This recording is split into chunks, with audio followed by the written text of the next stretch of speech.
celá moja ulica drotárska, oblepená, neviem, či ste si to všimli, kde ste tí z tej drotárskej? Tam ste, no, že stratila sa andulka.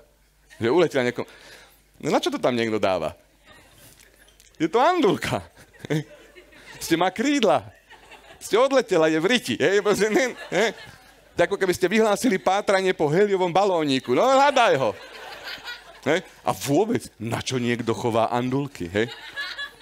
Však jediné, čo s tým môžete robiť, je toto, že poď sem andulka, a tá andulka, tu, To je jediné, čo môžete robiť s andulkami. A potom ešte posledná vec, ktorá mi stala, ja som cez víkend pozeral prvýkrát v živote s mojou rok a 9-mesačnou dcérou Ariel, tú rozprávku o tej morskej panne Ariel. Videli, poznáte to, tú kreslenú.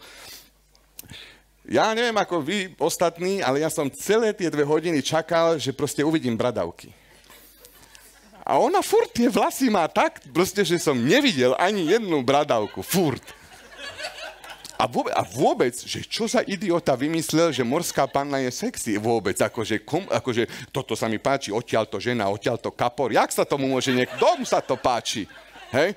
A ten, kto chová rybičky, priatelia, tak keby povie, že pozera sa do toho akvária, keby si mala kozy, čo by som ti narobil, hej?